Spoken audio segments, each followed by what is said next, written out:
What up, fam? City update. Alright, it's been, I would believe, a year and some change.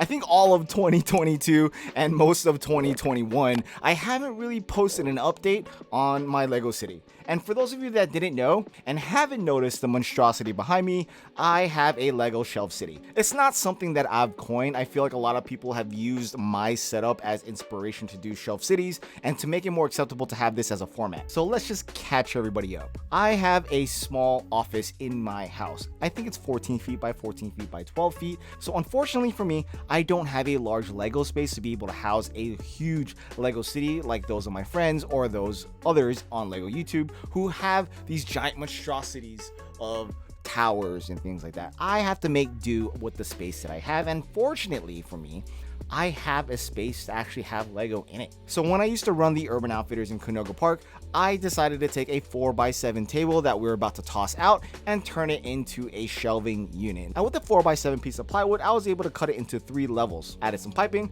and there you go. Now to the city, modulars are what got me into LEGO. I started with Assembly Square, got Parisian Restaurant at the same time. Before you know it, I got all of them within 6 to 7 months. I think it took me about a year to be able to get the classical sets like Cafe Corner and Greengrocer. And now I'm grateful that I have them all because I don't have to spend an arm and a leg for the most part in getting them now. So the only set in my city that I'm currently missing is Market Street, which I'm currently piecing together to be able to have it in the city. So I'll have every single modular that LEGO has come out with. That's official modular, not with these other offshoots like in Marvel and or Ninjago, which I still have anyways, to include ideas and the Bricklink Designer Program. Mr. Bookyboo has been a huge inspiration in utilizing space in a small room. Now his old setup in his older house, he had like an 8-foot by 5-6 foot room. It's really narrow and long, so he made this thing that wrapped around the whole room, and his city is probably one of my favorite cities that are out there. And for years of following his LEGO City, I finally got to see it in person how it is today. So the concept, if you were to look at my city, most of you will just probably look at it as a shelf. In my eyes and my own imagination, I don't see it that way. For me, it's more like a mountain in which the city is carved into. So that way a narrow width can be able to have as much modulars as possible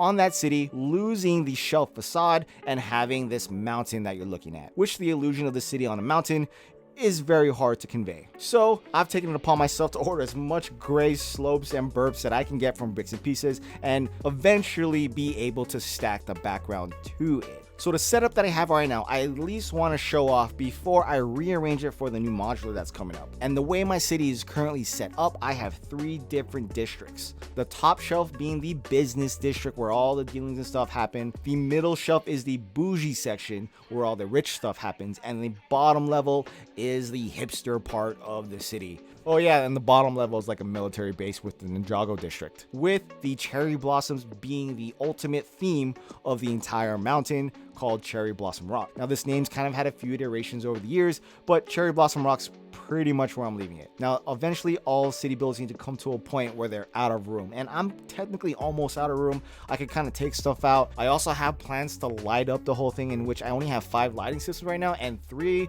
different buildings that I haven't even installed lights yet from SHYTIMEismyTIME. And now that I'm going to rearrange some of these modulars, I don't think I should light them up until I'm currently set of how I want to do things. Now, being on a shelf, it is hard to kind of access certain things, so I gotta keep that in mind when I'm moving these buildings around. And with keeping the lighting in mind, I added a night sunset vibe behind the mountain, so that way the lights wouldn't make sense in the city if I were to turn it off. I do like the way it looks when the lights are on with this back setup, so I think when I'm done completely with the lighting and with the way they're set up, I think it'll look pretty sweet ultimately when I end up finishing doing that. Lighting systems are like buying another modular. A couple times a year, I think buying from SHYTIMEismyTIME when they have those 20% off sales, it's like the best time to do that. First, I need to clean up this whole thing. My kids have trashed my city with a year and some change in neglect. I think there's only like 2 or 3 times where I've cleaned it up, only to be messed up again. I allow my children to play in the city and stuff goes everywhere. Every time Ezra makes a mock,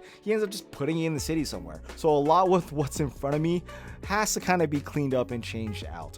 Also, if you remember from my last city update, which again, it was a long time ago, my friends have a story that's going on in there. I think Claire, Sans, Ross, and Emily are doing something shady. B-Fab's arrested and CC's missing. That was kind of fun to do. I don't know if I'm gonna continue that. Maybe if I like finish up with where the city's at, or maybe my next city update, I'll continue with that story arc. Either or, I got a lot of work to do. First off, this video is pretty much gonna show off where I'm at currently right now. This is my Lego city. It's on a mountain. I need to kind of do a lot more with it to be able to pull off the mountain part, but eventually it'll get there. And I hope you can kind of see what I'm talking about if you were to look at my city with imagination. So yeah, let me know what you guys think. I promise to get more into Lego city building life. And as my fellow Lego city builders out there, Joanna from High Tea Toys, Emily from Emmasaurus, and Mark from Mr. Bookie Boo, it's really hard to do a city update when nothing really happens in your city. So yeah, hashtag Shelf City Life. And if you made it with me on lower today's video, thumbs up, thumbs down, like, comment, subscribe below, and I'll see you on the next Lego City video. Alright guys, peace.